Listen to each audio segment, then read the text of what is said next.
Bonjour à tous et bienvenue sur ma chaîne YouTube Félix Bensuila. Très content de vous avoir pour une nouvelle vidéo et aujourd'hui je vais vous présenter Nicolas Mathieu et son livre Leurs enfants après eux qui est lauréat du prix Goncourt 2018 en France. Il était là en Tunisie, invité par l'Institut français de Tunisie et la librairie El Kiteb et tout de suite on voit l'interview. Alors, Nicolas Mathieu, lauréat du prix Goncourt 2018, bienvenue en Tunisie. Je vous remercie beaucoup. Je vous remercie déjà d'avoir accepté cette invitation pour ma chaîne YouTube Fares Bensuila. Moi, je suis booktuber et je vous dis déjà félicitations pour le prix Goncourt, le plus grand prix littéraire de la France. Et vous avez dit des choses intéressantes. Je vous ai vu à la Grande Librairie avec François Bunel, avec d'autres chroniqueurs et ainsi de suite. Que représente déjà cette visite pour vous qui est organisée par l'Institut français de Tunisie et la librairie Kiteb pour la Tunisie? Déjà, c'est mon premier voyage hors de France avec ce prix, quoi. Je fais un petit saut à Sarrebruck, mais sinon, c'est la première fois que je rencontre des lecteurs dans un pays qui n'est pas le mien, avec ce roman. Donc, c'est comme toutes les premières fois, c'est un peu délicieux et intimidant, on va dire. Certainement. Il y a beaucoup de questions dans le roman de première fois, hein, puisque c'est les amours adolescentes. Ben voilà, je vis une de ces premières fois avec la Tunisie. Justement, c'est votre deuxième roman et vous avez commencé avec un roman noir, hein, aux animaux, la guerre. Il y a un temps assez violent quelque part, vous relatez des événements assez intéressants, mais vous parlez aussi de cette désindustrialisation de la France, parce que vous venez d'un endroit où les ouvriers commencent à perdre leur métier, leur boulot, et ça commence à être assez dur. Après, vous avez choisi de partir sur un deuxième roman, qui serait noir, mais le projet a totalement switché vers un roman qui est plutôt sociopolitique. C'est quoi la raison en fin de compte? Entre le premier et le deuxième roman, l'écart n'est pas si grand que ça. Et vraiment que le deuxième, je pensais m'inscrire dans le même sillon. Ce qui fait que ça a dévié de mon projet d'origine, qui était de refaire un roman noir, c'est-à-dire un roman qui prend prétexte d'une intrigue criminelle pour parler du monde social, pour parler de la vie des gens, pour faire de la littérature. C'est finalement que peut-être en chemin, je me suis mis à moins respecter les codes et que peu à peu la chronique de ces vies mineures, de ces vies qui ne laissent pas d'empreinte dans la grande histoire, c'est devenu mon obsession à un tel point que j'en ai presque oublié le caractère criminel de mon histoire, quoi. Mais à tout prendre, on pourrait dire quand même que le deuxième est aussi à sa manière un roman noir. Donc vous le qualifiez comme roman noir aussi? Ouais, moi je pense, ouais. Finalement, ce qui fait la différence, c'est une décision éditoriale. Et puis tant mieux, parce que grâce à cette décision éditoriale, le roman a rencontré un public qu'il n'aurait jamais rencontré sans cela, quoi. Justement, vous avez dit Actes Sud a eu le prix Goncourt, La foudre ne frappe pas au même endroit une deuxième fois. Par contre, était-ce le fait que Actes Sud a eu le prix Goncourt, donc je ne l'aurais pas, ou vous n'avez pas eu confiance assez dans votre deuxième roman pour qu'il déjà, soit... au départ, je n'avais pas écrit un roman pour qu'il ait un prix. Certainement. Donc, ça m'était relativement étranger comme pensée. Et puis un jour, on se retrouve dans la première liste. On est du prix Goncourt, il y a 15 auteurs, on est au mois de septembre. Donc là, on commence à se poser des questions, quoi. Et c'était quand même une chance sur 15 de l'obtenir. Donc c'est epsilonesque quand même. Enfin, c'est peu de choses. Puis effectivement, mon éditrice était ministre. Il l'avait eu déjà l'année dernière. Ça faisait beaucoup de choses. Et puis c'est un roman quand même qui prend beaucoup de liberté avec la langue et qui traite. Enfin, son rapport à la littérature est singulier. Je me disais, c'est pas pour moi, c'est pas le genre de littérature qu'on récompense. Le Goncourt ne se penche pas souvent sur ce type de roman. Donc c'est une révolution au niveau du Goncourt. Non, je ne dirais pas ça quand même, ce serait excessif de dire ça. Mais mes chances étaient minces. Voilà. Et le fait que le jury ait choisi celui-là, ce type d'écriture-là, ce type de personnage, cette France en particulier, qui ait fait ce choix-là, c'est déjà un choix esthétique et politique singulier.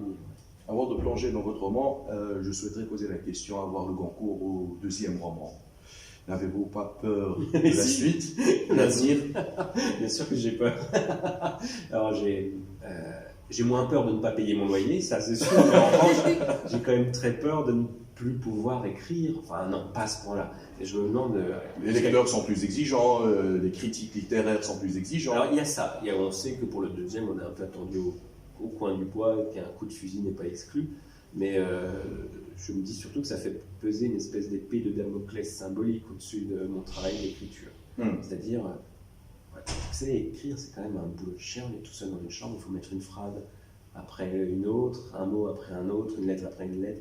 C'est compliqué, quoi. Moi, ça se fait dans la difficulté. Et si j'étais l'espèce d'ombre portée du prix sur moi en plus, ça fait peser quelque chose, une difficulté supplémentaire. Donc ça m'inquiète, effectivement. Et comment vous écrivez? C'est quoi votre façon d'écrire? Vous vous installez seul dans un coin? Vous vous déconnectez du monde? Ouais, en tout cas, je me discipline beaucoup. C'est-à-dire que quand j'écris, et je n'écris pas tout le temps, parce que c'est des moments, quoi. Quand je me décide à écrire tout le temps pour finir un roman, par exemple, voilà, je me discipline. C'est-à-dire que je régule mon sommeil, mes sorties, ma consommation d'alcool, mon temps. Je me lève tôt, j'écris le matin, j'écris 1000 mots par jour. Voilà. 1000 mots par jour, Voilà. C'est ça, en tout cas, le défi journalier, quoi. Exactement. Et tant que je n'ai pas mes 1000 mots, je continue. Et une fois que j'ai mon histoire, je réécris. Une fois que j'ai réécrit, je réécris encore. Je réécris jusqu'à ce que ça me semble tenir la route. Voilà. Vous êtes plutôt papier ou vous écrivez directement sur le PC? Moi, j'écris très vite sur un clavier, très laborieusement au stylo, donc j'écris exclusivement sur un clavier. En plus, moi, je suis un tempérament très anxieux, et de voir les ratures, c'est un truc qui m'affole. J'aime bien me dire que les corrections disparaissent en cours de route. Certainement. On plonge un petit peu dans le livre, leurs enfants après eux. Vous avez construit cette histoire sur la base d'un personnage, Anthony, et après d'autres personnages et d'autres événements, ils viennent. C'est ce que vous avez dit déjà dans la presse. Ouais, c'est-à-dire qu'au départ, j'étais vraiment... l'amorce du roman, c'est cette idée d'un petit mec de 14 ans qui tombe amoureux d'une fille qu'il n'aura pas. Voilà. Un amour unilatéral. Le gap social. Ouais, oui. Et puis elle a 14 ans, elle n'en a pas loin de 16, elle est très belle, lui, il a un peu drôle de gueule. On sent que ça va être difficile pour lui quand même au départ. Puis chemin faisant, je me dis quand même, cette fille, est-ce que je peux me contenter de la traiter à travers le désir du garçon? C'est pas possible, quoi. Elle aussi, elle a ses raisons. Puis ce garçon, il a quand même plein de problèmes avec ses parents. Quelles sont les vies qu'il mène? Et puis petit à petit, comme ça, pour des raisons de morale du point de vue. C'est-à-dire m'intéresser pour chaque personnage à ce qui le meut, à ce qui l'émeut, à ses motivations, à ses ressorts, etc. C'est devenu un roman choral, comme le premier. Mais au départ, je voulais faire quelque chose de bref et de simple, quoi. Et c'est à chaque fois, c'est de me dire, c'est un respect vis-à-vis des protagonistes. Qu'est-ce qui se passe en eux? Comment on les justifie? C'est pour ça que souvent les personnages, ça part de pas grand-chose, une image. On pourrait presque dire un cliché. Enfin, Assine, c'est peut-être ça, c'est peut-être un cliché. Un de ces mômes d'une ZUP qui zone en bas de sa tour. Mais une fois qu'on creuse, c'est la contradiction du travail romanesque, et plus on creuse, plus ça prend de l'épaisseur. Certainement. Voilà, ils adviennent une forme d'existence qui leur est propre. Tant et si bien que moi j'avais, dans mon projet de roman noir, j'avais un peu conçu mon récit comme un espèce d'entonnoir qui devait aboutir à une fin que j'avais programmée, quoi. Et ils ont pris tant d'épaisseur, ça n'a pas donné la même fin. Voilà, c'est-à-dire qu'à un moment, ils se dérobent et que autant on les mène au début, autant on les suit à la fin, quoi. Et on ne peut plus pas leur faire tout ce qu'on veut. Donc pour vous, l'écrivain, à un certain moment, il est manipulé par ses personnages? Non, mais en tout cas, il n'en est plus le maître. C'est différent parce que ils ne deviennent pas les auteurs de l'écrivain, mais on ne peut plus leur faire ce qu'on veut. Ils ont acquis une forme d'existence qui leur est propre, ils ont un passif. Et à partir de là, il y a des logiques qu'on ne peut plus leur imposer. Ils ne feront pas ce qu'on veut. Et Anthony, avez-vous vécu sa souffrance en écrivant son histoire? C'est autre chose, c'est que il y a pas mal de ces souffrances adolescentes que j'avais expérimentées avant lui et qui ont nourri le récit. C'est-à-dire que s'amouracher vainement d'une fille qui vous met un râteau, c'est une expérience que j'ai connue à de nombreuses reprises. Mais après, voilà, mon vécu lyrique et mon expérience personnelle et mon sentiment de la vie, tout ça, ça irrigue le roman et tous ses aspects. C'est-à-dire que Anthony n'est pas mon double, mais ma vie est investie dans chaque page. Les Gilets jaunes, ce qui se passe en France actuellement, les réclamations sociales du peuple français vis-à-vis au gouvernement et ainsi de suite, ça vous inspire pour un troisième roman? Non, pas du tout. Je peux pas... Parfois on me dit que je fais des romans sociologiques et je peux le comprendre. Et pour partir, mon point de départ, c'est jamais un profil sociologique. De même, je parle Vous de avez un penchant social, quelque part. Oui, absolument. De même, je pars de la... Chemin faisant, je raconte des soubassements de colère et dépit qui existent dans ces territoires-là. Mais je ne peux pas partir d'un fait de société pour après tramer une histoire. Ce qui se passe, c'est toujours à l'origine des personnages, des sensations, des sentiments. Vous savez, ce qui fait démarrer un roman, imaginez-vous, vous êtes dans votre voiture, il fait nuit, il y a une chanson qui vous touche, par exemple de Kalsoum que vous entendiez quand vous étiez enfant. Ouais. Le soleil se couche, vous êtes dans une certaine disposition, vous êtes seul, et là ça va vous étreindre la poitrine. Les romans, ça part de ça. Ça part de sensations comme ça. Ce sont des affects. Et après, dans l'écriture, il y a d'autres choses qui sont convoquées. L'écriture, c'est vraiment comme ça ratisse large, ça emporte tout sur son chemin. Et après, il peut y avoir des phénomènes de société, et on peut parler de plein de choses. Mais moi, je ne partirai jamais d'un événement purement politique pour après tramer une histoire. D'accord. Prochainement, vous êtes en train de réfléchir à une nouvelle écriture.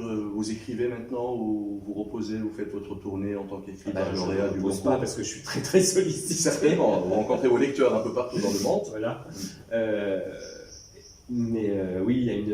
Alors, je finis de corriger une longue nouvelle qui était une commande qui était faite avant tout ça pour un petit éditeur. Et puis, il y a une troisième histoire qui est en train de faire son chemin en moi. Sauf que moi, je ne suis pas quelqu'un qui construit des histoires dans des carnets. Donc pour qu'elle existe vraiment, il faudrait que j'ai du temps et que je m'astreigne à l'écrire pour de mots.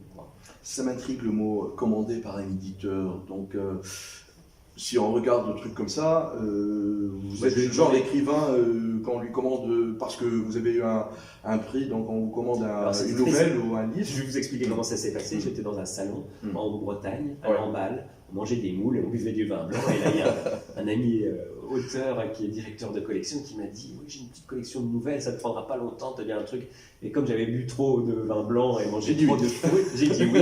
Et depuis, je m'exécute, je remplis ma commande. Quoi. Mais ça n'a rien à voir avec le prix. Et puis ouais, moi, c'est pas la première fois que je le fais. C'est une chose que j'aime bien, travailler dans des contraintes.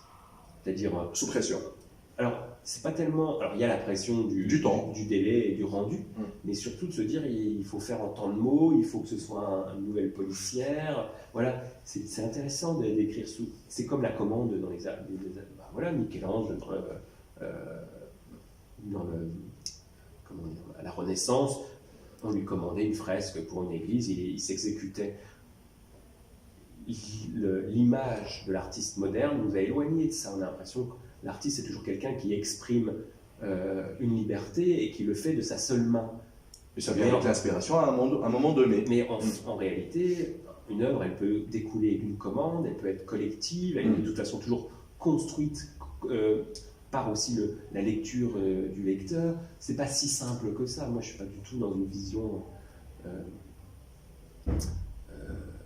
auteuriste totale. Je pense qu'il se joue toujours beaucoup d'autres choses que la création, c'est très impur et qu'il s'y passe de la discipline, du travail, il y a des scories, des choses qui nous prennent, des fatigues, des commandes, des matchs. C'est à la jonction de bien des choses, un roman. Justement, lorsqu'on parle de romans, vous avez dit que le fait de lire des romans ou de les écrire, ça développe l'empathie. C'est quoi le livre qui vous a emmené dans ce monde d'aventure, d'écrivain, et ainsi de suite, le livre qui vous a inspiré? C'est compliqué ça. Le livre qui a changé votre vie? C'est Voyage au bout de la nuit à 17 ans, ça c'est sûr et certain. Là vraiment, Là déjà j'ai compris ce que c'était qu'un style. C'est-à-dire qu'avant ça, je ne me posais pas la question de l'écriture. Je me posais la question des personnages, du plaisir, de l'histoire, etc. Là, j'ai vu l'écriture, c'est-à-dire comment on articule certains mots ensemble pour parler du monde. J'ai vu ce que ça faisait, quoi. Quelle puissance de dévoilement ça recelait. Quelle formidable usine à jouissance aussi c'était. Enfin, Céline, il y a des moments où on lit une phrase et puis on se dit, de l'histoire du monde, jamais quelqu'un n'avait mis ces deux mots-là côte à côte. En les mettant côte à côte, ça produit des effets de friction et ça déclenche des incendies, quoi. Et moi, cet incendie-là que je l'ai eu sans doute trop jeune, il s'est jamais éteint, quoi. Voilà, et j'y reviens. Pour tout vous dire, je l'ai encore acheté cette semaine, Voyage au bout de la nuit. Chaque fois que je passe quelque part, je l'achète puis je le laisse dans des maisons, comme ça je peux le feuilleter de temps en temps. Voilà. D'accord, donc ma dernière question, c'est quoi les projets à venir? Comment vous êtes en train de gérer cette folie ou cette avalanche après le prix Goncourt? Parce qu'à un certain moment, on se retrouve dans son coin et on est lauréat du prix Goncourt. Je passe beaucoup de temps aujourd'hui à dire non à des sollicitations dans l'espoir un jour de rentrer chez moi et de me remettre à écrire. D'accord, donc ça vous empêche un petit peu. Ça m'empêche complètement de travailler. Ouais. Mais après, voilà, c'est une grâce qui m'a été faite et elle m'oblige. Beaucoup de lecteurs tunisiens nous regardent sur YouTube, sur la chaîne. Et qu'est-ce que vous leur dites? Comment encourager les gens à lire encore plus dans un ère digitale? La lecture est un outil d'émancipation intellectuelle sans pareil. Rien ne vous rendra plus libre que les livres. Mon roman, il parle d'un truc qui s'appelle la reproduction sociale. Il parle de la fatalité qui s'oppose à notre liberté. Elle est immense, cette fatalité. Notre liberté, elle est ténue. Et pour la faire croître, il faut lire. Il n'y a que ça qui peut nous rendre un peu plus libres. Nicolas Mathieu, lauréat du prix Goncourt 2018, c'était un plaisir de vous recevoir sur ma chaîne YouTube. Et bienvenue encore une fois. Merci beaucoup, c'était un grand plaisir. Merci.